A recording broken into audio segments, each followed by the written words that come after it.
kami datang Tuhan hari ini di hadapan-Mu ya Tuhan. Kami mau belajar Tuhan untuk mengerti Tuhan iman yang bersepakat dengan Engkau Tuhan. Kami mau Tuhan belajar Tuhan untuk kami memiliki iman yang bersepakat Tuhan. Dan kami percaya Tuhan, kemenangan itu akan menjadi bagian kami ya Tuhan.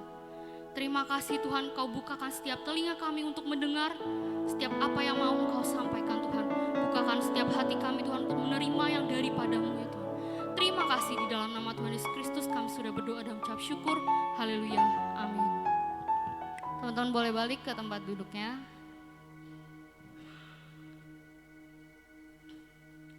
Ya, shalom semuanya. Shalom. Perkenalkan ya, mungkin beberapa ada yang belum tahu, nama saya Livia. Saya juga alumni dari Lifeguard sini juga ya. Alumni, iya dong alumni kan. Hari ini saya ingin share gitu ya, ingin sharing, ingin kita sama-sama belajar tentang iman yang bersepakat. 2 minggu yang lalu Ci Sofi waktu itu kan khotbah ya di sini ya. Ci Sofi itu share tentang value. Ada yang masih ingat?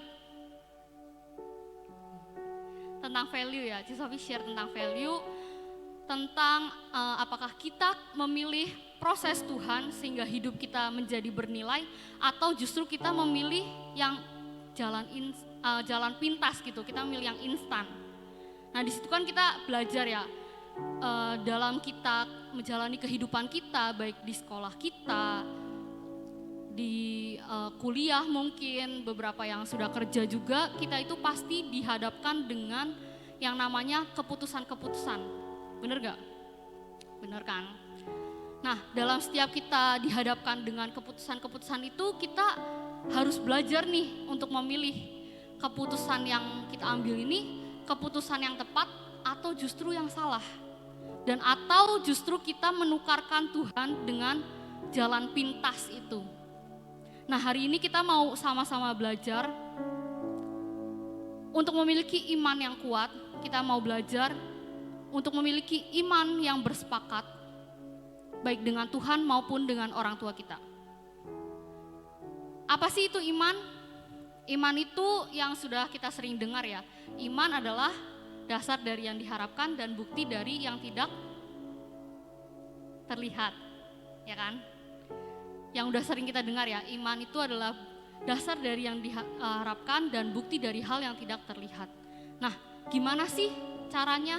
Gimana caranya supaya kita bisa punya iman yang bersepakat? Caranya itu dengan kita belajar untuk tidak ragu kepada Tuhan. Kita mau belajar ketika kita dihadapkan dengan suatu keputusan-keputusan yang harus kita ambil, kita memilih untuk kita bisa memilih keputusan yang tepat, dan kita bisa setiap kita itu pasti mengalami proses dalam kehidupan kita, dan dari setiap proses itu kita akan belajar nih. Pertama mungkin Tuhan kasih kamu rintangan atau tantangan yang kecil gitu pertama-tama. Nah di situ kalian akan dites nih, apakah kalian punya iman yang kuat atau kalian imannya masih lemah. Tapi seiring berjalannya waktu, saya percaya ketika dalam kehidupan kita menjalani proses demi proses, itu akan membuat kita memiliki iman yang lebih kuat lagi. Saya percaya ketika proses-proses yang kita alami itu akan itu akan mengingatkan kita gitu. Itu akan menjadi suatu dasar dari hidup kita sehingga kita itu bisa memiliki iman yang lebih kuat lagi dibandingkan dengan masalah yang sudah kita alami sebelumnya. Mungkin saat awal kita memiliki imannya masih lemah, tapi seiring berjalannya waktu, proses demi proses yang Tuhan berikan dalam kehidupan kita jadi memiliki iman yang terus bertambah, sampai akhirnya kita bisa memiliki iman yang kuat dan sampai kita bisa memiliki iman yang bersepakat dengan Tuhan. Kita mau baca ya sama-sama di dalam Roma 4 ayat yang 19 sampai 22. Roma 4 ayat 19 sampai 22 di depan. Imannya tidak menjadi lemah walaupun ia mengetahui bahwa tubuhnya sudah sangat lemah karena usianya telah kira-kira 100 tahun dan bahwa rahim Sarah telah tertutup. Tetapi terhadap janji Allah ia tidak bimbang karena ketidakpercayaan, malah ia diperkuat dalam imannya dan ia memuliakan Allah. Dengan penuh keyakinan bahwa Allah berkuasa untuk melaksanakan apa yang telah ia janjikan. Karena itu hal ini diperhitungkan kepadanya sebagai kebenaran. Nah, di dalam Roma 4 ayat 19 sampai 22 ini kita belajar, ini ceritanya Abraham ya. Jadi Abraham itu meskipun sudah tua, sudah lemah kondisi tubuhnya, tapi imannya itu tidak lemah. Dan saya percaya itu proses ya teman-teman, dari awalnya mungkin yang ya kita nggak tahu sih ya, mungkin Abraham awalnya dulu imannya masih kecil gitu ya, tapi sampai akhirnya itu Abraham itu memiliki iman yang kuat gitu, imannya tidak pernah lelah meskipun tubuhnya sudah lemah. Dari sini kita belajar sama-sama kalau iman Abraham itu adalah iman sejati, iman yang mau bertahan, percaya dan meyakini dan memuliakan Tuhan. Kita juga bisa belajar dari kisah Ishak sama Abraham. Waktu itu Tuhan itu berbicara gitu ya kepada Abraham untuk menyerahkan Ishak sebagai korban bakaran. Mungkin kita juga udah sering dengar soal ini, tapi saya diingatkan kembali mengenai kisah Ishak dan Abraham ini. Kita mau baca dalam Kejadian 22 ayat 1 sampai 12. Ini ayatnya cukup panjang, jadi kita mau baca bergantian ya teman-teman. Saya baca ayat ganjil, kalian baca ayat genap. Kejadian 22 ayat 1 sampai 12. Setelah semuanya itu Allah mencoba Abraham, ia berfirman kepadanya, "Abraham," lalu sahutnya, "Ya Tuhan."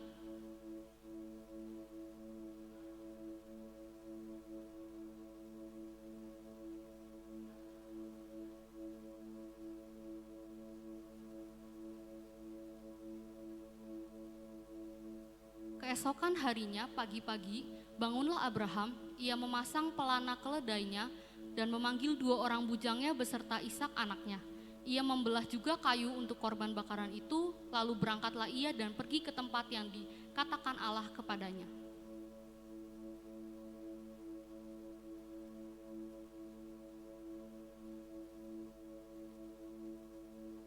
Kata Abraham kepada kedua bujangnya itu, "Tinggallah kamu di sini dengan keledai ini, aku beserta anak ini akan pergi ke sana. Kami akan sembayang, sesudah itu kami kembali kepadamu."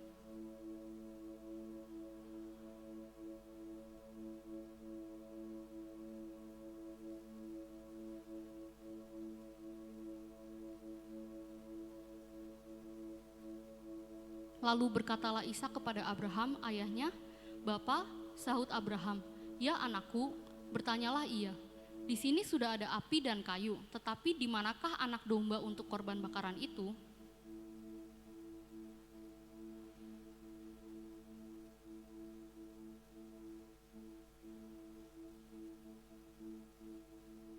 Sampailah mereka ke tempat yang dikatakan Allah kepadanya, lalu Abraham mendirikan mezbah di situ.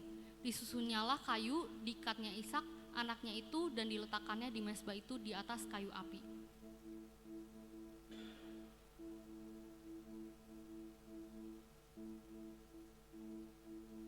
Tetapi berserulah malaikat Tuhan dari langit kepadanya, "Abraham, Abraham," sahutnya, "Ya Tuhan."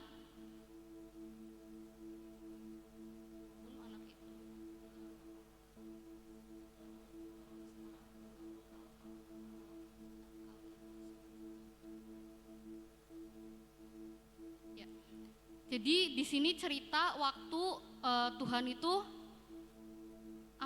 mencoba Abraham ya, untuk Tuhan pengen tahu gitu. Dan Tuhan meminta untuk Abraham menyerahkan Ishak anaknya sebagai korban bakaran. Dan di sini kita lihat bahwa Ishak itu sebenarnya tahu ya kalau dia itu mau dipersembahkan. Dan di ayat 9 itu kan tadi dikatakan, sampailah mereka ke tempat yang dikatakan Allah kepadanya, lalu Abraham mendirikan mezbah di situ. Disusunyalah kayu, diikatnya Ishak anaknya itu, dan diletakkannya di mezbah itu di atas kayu api.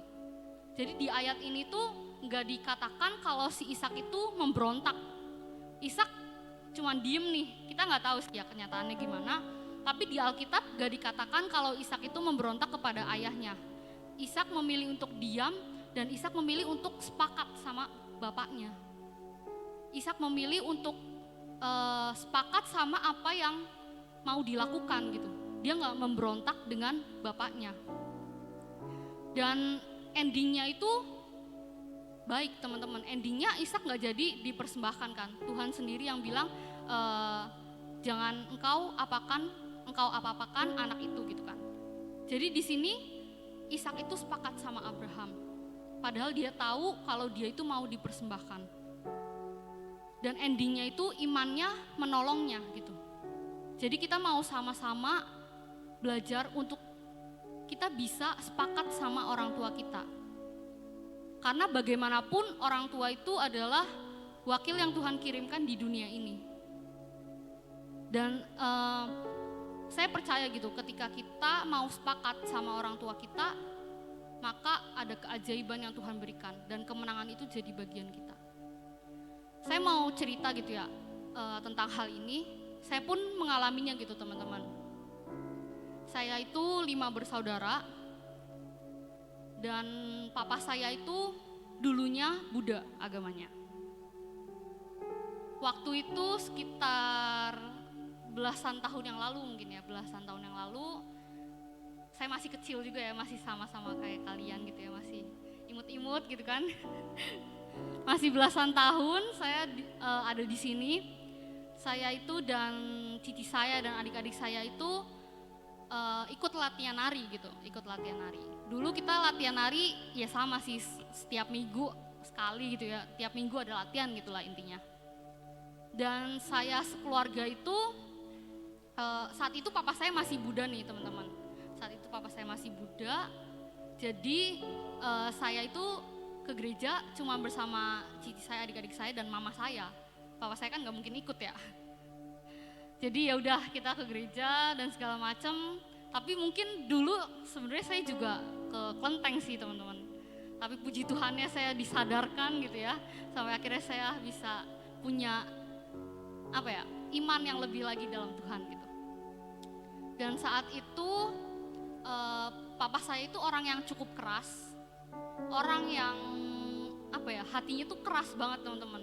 Hatinya keras, orang yang pemarah dan pokoknya tiap kali kita ke gereja tuh pasti dimarahin, diomelin. Dan mungkin karena didikan beliau, papa saya juga keras gitu ya dari sononya gitu kan. Jadi tuh cukup kasar juga gitu. Jadi dulu pernah kejadian kita ke gereja gitu, pulangnya kan biasa malam gitu kan, pulang malam. Terus rumah saya tuh dikunci pintunya. Jadi saya tuh nggak bisa masuk ke rumah, cuma bisa di depan doang sama keluarga saya. Udah kayak ketok-ketok gitu tapi nggak dibukain, telepon papa juga nggak dibukain. Pokoknya bener-bener ya kita dimarah-marahin gitu. Sampai ya puji Tuhannya akhirnya dibukain sih teman-teman. Kalau enggak saya di depan, tidur di depan gitu kan, nggak lucu sih ya. Ya puji Tuhannya dibukain, tapi tetap dimarah-marahin. Jadi setiap kali kita pergi atau sebelum pergi tuh pasti dimarahin. Nggak usah ke gereja, ngapain lah. Dari A sampai Z tuh diomongin semua. Kejadian juga pernah waktu itu kita berlima itu kan masih kecil-kecil kita mau pergi latihan nari, tapi papa tuh nggak ngizinin mobil keluar gitu. Jadi kita tuh nggak boleh naik mobil gitu. Dan akhirnya kita berlima itu memutuskan untuk tetap berangkat, entah naik apa, pokoknya kita harus tetap latihan gitu. Sampai akhirnya kita berlima memutuskan untuk naik beca. Berlima, bayangin, satu beca. Semoga bapaknya kuat sih ya. Kuat kok, bapaknya kuat. Karena kita masih kecil-kecil ya, jadi ya udah kita berlima naik satu beca, kita berangkat gitu ya teman-teman. Agak malu sih ya sebenarnya, kayak diliatin orang-orang berlima naik beca, bayangin dari ujung sana sampai ujung sini gitu kan. Tapi itu yang keluarga kami lakukan gitu. Itu yang bisa kami lakukan untuk kita bisa tetap melayani Tuhan gitu. Dan kita berlima itu enggak putus asa, enggak terus jadi meninggalkan Tuhan atau menukarkan Tuhan. Kita memilih untuk tetap mendukung mama kita. Jadi mama saya itu minta kita sekeluarga gitu ya, saya dan cici saya dan adik-adik saya itu berdoa gitu. Kita berdoa untuk supaya papa bisa terima Tuhan dan bisa percaya gitu sama Tuhan Yesus. Dan itu kita lakuin setiap hari demi hari, belasan tahun yang lalu kita lakuin itu terus-terusan. Meskipun mungkin nggak kelihatan gitu ya, pencerahan gitu atau apapun, gak ada harapan dan segala macam. Karena setiap kali pergi ke gereja pun masih dimarahin, masih dilarang dan segala macam gitu.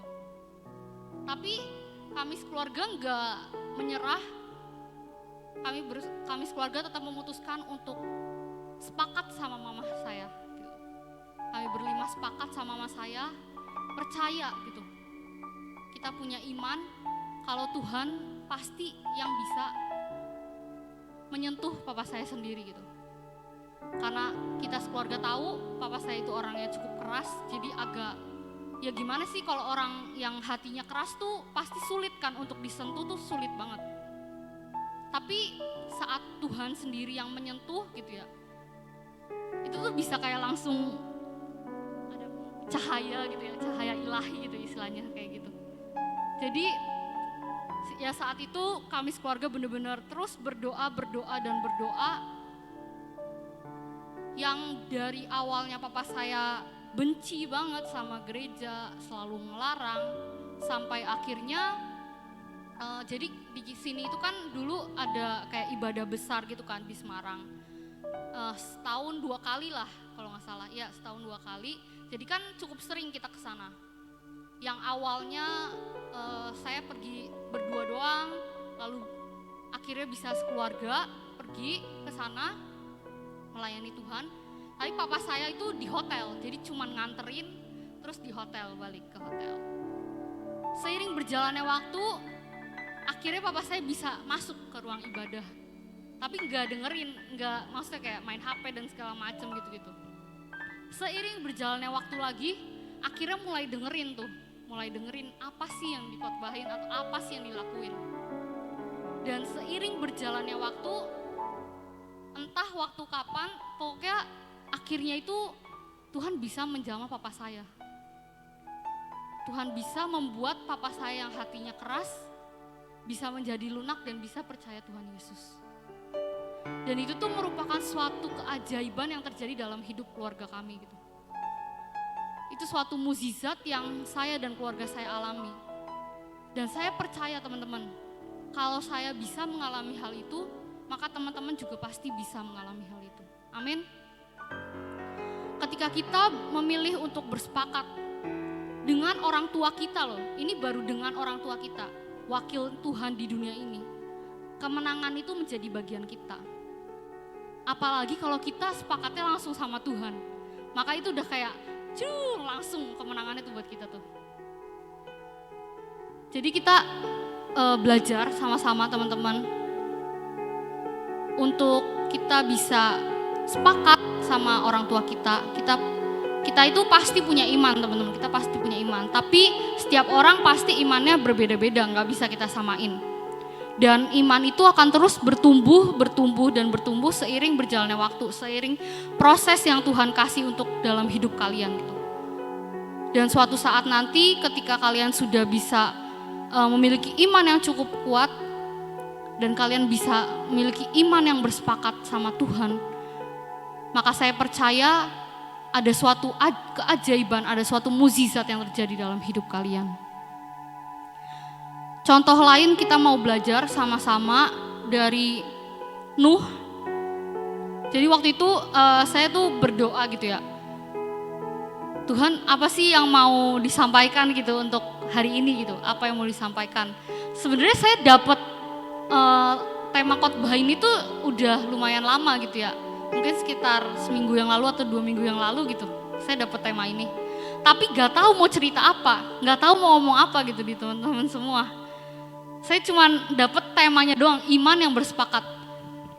Dan kata-kata ini tuh terus keluar gitu, terus keluar. Tapi saya nggak tahu mau apa yang mau saya bagikan tuh saya nggak tahu. Dan akhirnya Tuhan tuh mengingatkan saya tentang cerita Nuh waktu membuat bahtera. Saat itu dalam Kejadian 6 ayat 13-22, nggak usah dibuka nggak apa-apa. Mungkin nanti teman-teman bisa baca sendiri di rumah ya. Nah di situ itu diceritakan kalau Tuhan itu memerintahkan Nuh untuk membuat bahtera dengan bahan ini gitu ya. Terus panjangnya segini, lebarnya segini. Terus juga harus membawa keluarganya masuk ke dalam bahtera dan sepasang binatang gitu. Jadi banyak gitu ya. Tuhan udah ngasih tahu ke Nuh bla bla bla bla bla gitu. Dan dikatakan kalau Nuh itu melakukan semuanya tepat seperti apa yang Tuhan perintahkan. Dan di sini juga dikatakan gitu ya, di dalam Kejadian 6 itu dikatakan juga kalau Tuhan itu mengadakan perjanjiannya dengan Nuh. Perjanjian apa? Perjanjian yang menyelamatkan Nuh dan keluarganya. Dan itu tuh digenapi teman-teman. Jadi ketika Nuh memilih untuk sepakat sama Tuhan, Nuh memilih untuk memiliki iman yang bersepakat, dia nggak ragu sama Tuhan, dia nggak bertanya-tanya sama Tuhan, dia melakukan apa yang Tuhan perintahkan.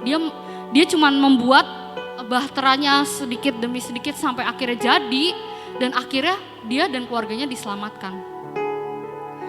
Dalam Ibrani 11 ayat yang ke-7a, Ibrani 11 ayat yang ke-7a, yang 7a aja ya. Karena iman maka Nuh dengan petunjuk Allah tentang sesuatu yang belum kelihatan dengan taat mempersiapkan bahtera untuk menyelamatkan keluarganya. Jadi karena iman maka Nuh dengan petunjuk Allah tentang sesuatu yang belum kelihatan dengan taat mempersiapkan bahtera untuk menyelamatkan keluarganya. Jadi sikap Nuh ini perlu kita contoh teman-teman. Dia dengan taat dan dengan iman melakukan perintah Tuhan.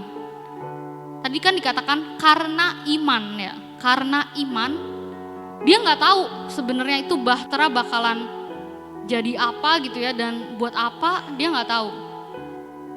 Meskipun dia tahu nih Tuhan mau memusnahkan segala makhluk hidup kan, Tuhan ngomong gitu kan di situ.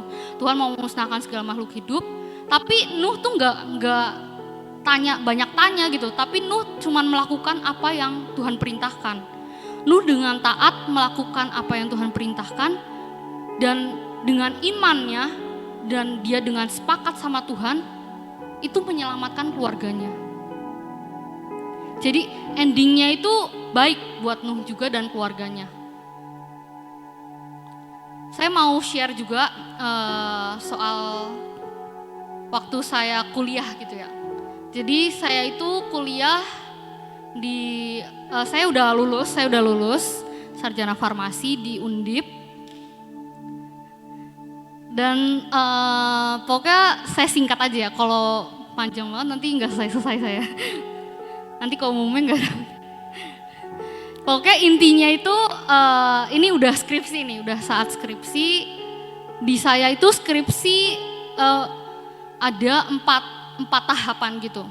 Mungkin beberapa teman udah ada yang pernah dengar juga cerita ini gitu ya. 4 tahapan, yang pertama itu ada seminar proposal, seminar progres, seminar hasil, dan sidang akhir. Jadi ada 4 tahapan besar gitu. Dan sebenarnya cukup ribet ya, ada 4 tuh cukup ribet. Harus seminar lalu sidang akhir gitu kan. Dan saya singkat cerita, ini udah saatnya saya itu masuk ke seminar hasil.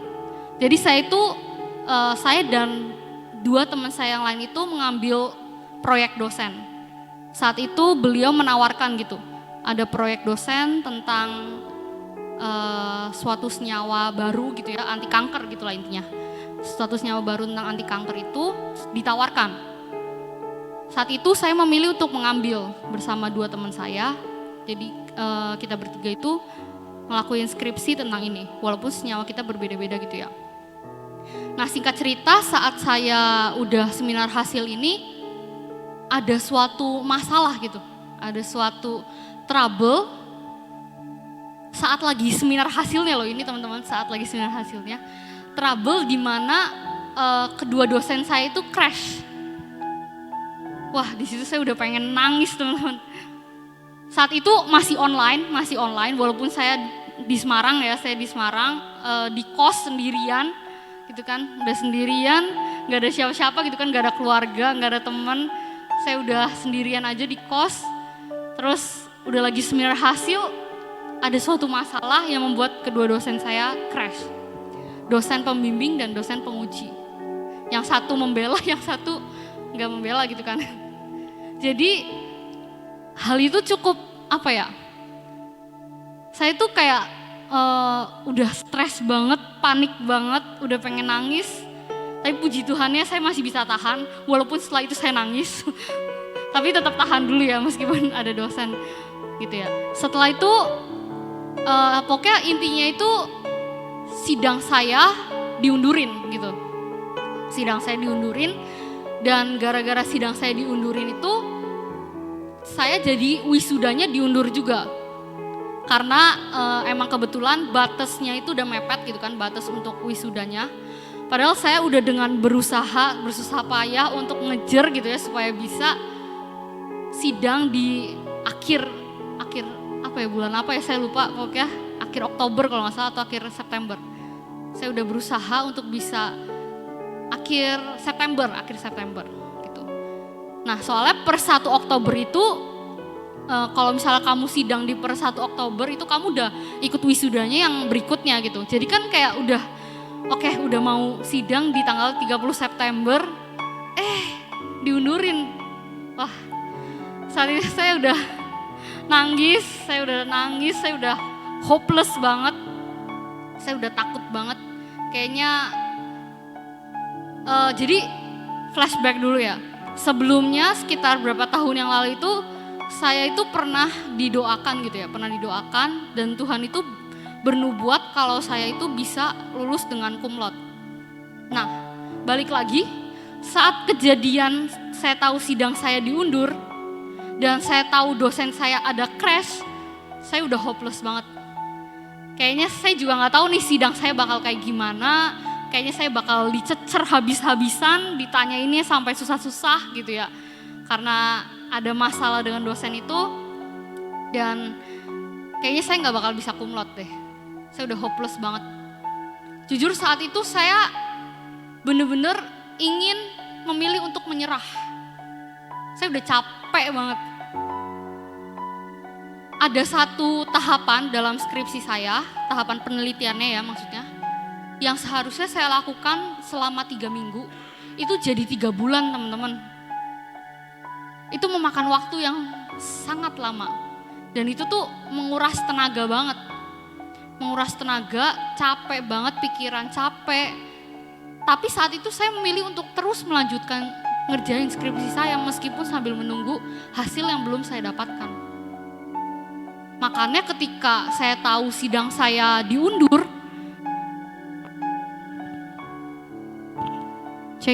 ya, saya udah capek banget gitu. Saya udah capek banget, udah stres banget, udah pengen, udahlah Tuhan kayaknya gak usah tak lanjutin aja, udah capek, udah bener-bener stres gitu. Tapi puji Tuhannya, saya memilih keputusan yang tepat. Saya memilih untuk tidak menyerah, dan saya memilih untuk tetap bangkit lagi. Entah kenapa seakan-akan iman yang saya punya itu tiba-tiba bangkit kembali gitu. Dan saya percaya itu adalah proses yang kita alami dalam kehidupan kita. Saat kalian mungkin awalnya saya juga sama gitu ya. Awalnya saya mungkin imannya masih kecil. Tapi seiring berjalannya waktu dengan proses-proses yang saya alami itu, saya memiliki iman yang lebih besar lagi dari yang sebelumnya sudah pernah saya hadapi gitu. Dan saat itu Roh Kudus tuh kayak menguatkan kembali sehingga saya memilih keputusan yang tepat. Dan akhirnya saya bisa melaksanakan sidang saya dengan lancar, dan puji Tuhannya saya bisa lulus dengan cum laude. Itu suatu keajaiban yang tadinya saya udah stres banget, saya udah pusing banget, kayaknya gak bakal bisa lulus dengan cum laude dan sidang saya gak bisa dapat nilai yang bagus. Tapi Tuhan tuh bisa ubahkan itu semua dan saya bisa sidang dengan lancar, saya bisa sidang dan mendapatkan hasil yang baik, saya bisa dapat nilai A saat sidang. Padahal saya udah takut banget, saya bakalan dimarah-marahin, saya bakalan dicecer banget, ditanyainnya yang detail-detail. Tapi Tuhan tuh kayak bukakan caranya gitu. Entah bagaimana tiba-tiba dosen saya ada yang buru-buru lah dan segala macam. Pokoknya benar-benar saat sidang itu, suasana sidang tuh yang harusnya tegang tuh bisa kayak ada hadirat Tuhan. Yang saya alami saat itu ya, ada damai yang dari Tuhan dan saya bisa menjalankan sidang saya dengan baik. Saya percaya ketika iman kita bersepakat sama Tuhan, maka Tuhan itu akan menggenapkan janjinya. He keeps his promises, teman-teman. Kita tahu cerita Kaleb dan Yosua ya, saat Tuhan menyuruh Musa untuk mengirimkan 12 pengintai untuk mengintai tanah Kanaan ya. Tuhan itu berjanji untuk memberikan tanah Kanaan itu menjadi milik orang Israel gitu, umat-umat Israel. Tapi dari 12 pengintai hanya 2 orang yang bertahan, hanya 2 orang yang tidak berontak kepada Tuhan. Dan 2 orang ini, Kaleb dan Yosua, memiliki iman yang bersepakat sama Tuhan. Kita mau baca sama-sama dalam Bilangan 14 ayat 6-9. Ini ayat yang terakhir ya teman-teman sebelum dilanjutkan dengan Kobong Bom. Bilangan 14 ayat 6-9. Tetapi Yosua bin Nun dan Kaleb bin Yefune yang termasuk orang-orang yang telah mengintai negeri itu mengoyakkan pakaiannya dan berkata kepada segenap umat Israel, negeri yang kami lalui untuk diintai itu adalah luar biasa baiknya. Jika Tuhan berkenan kepada kita, maka Ia akan membawa kita masuk ke negeri itu dan akan memberikannya kepada kita, suatu negeri yang berlimpah-limpah susu dan madunya. Hanya janganlah memberontak kepada Tuhan dan janganlah takut kepada bangsa negeri itu, sebab mereka akan kita telan habis. Yang melindungi mereka sudah meninggalkan mereka, sedang Tuhan menyertai kita. Janganlah takut kepada mereka. Di sini Tuhan menjanjikan tanah Kanaan yang berlimpah ya, berlimpah susu dan madu untuk orang Israel. Di ayat 8 dikatakan, jika Tuhan berkenan kepada kita, maka Ia akan membawa kita masuk ke negeri itu dan akan memberikannya kepada kita, suatu negeri yang berlimpah-limpah susu dan madunya. Jadi Tuhan sudah berjanji, tapi beberapa dari pengintai itu memilih untuk berontak. Sedangkan Kaleb dan Yosua ini memiliki iman yang sepakat sama Tuhan. Dia sepakat sama janji Tuhan dan tidak berontak kepada Tuhan seperti pengintai-pengintai yang lainnya. Dan akhirnya janji Tuhan itu digenapi buat Kaleb dan Yosua. Jadi saya percaya teman-teman, ketika iman kita bersepakat, maka Tuhan akan menggenapkan janjinya. Kalau saya sendiri sudah mengalami gitu, janji mungkin yang sudah bertahun-tahun lalu gitu ya, Tuhan janjikan itu digenapkan dalam hidup saya ketika saya memiliki iman yang bersepakat sama Tuhan. Dan Kaleb dan Yosua pun sama, ketika mereka memiliki iman yang bersepakat sama Tuhan, janji yang Tuhan sudah janjikan untuk mereka itu digenapkan dalam hidup mereka.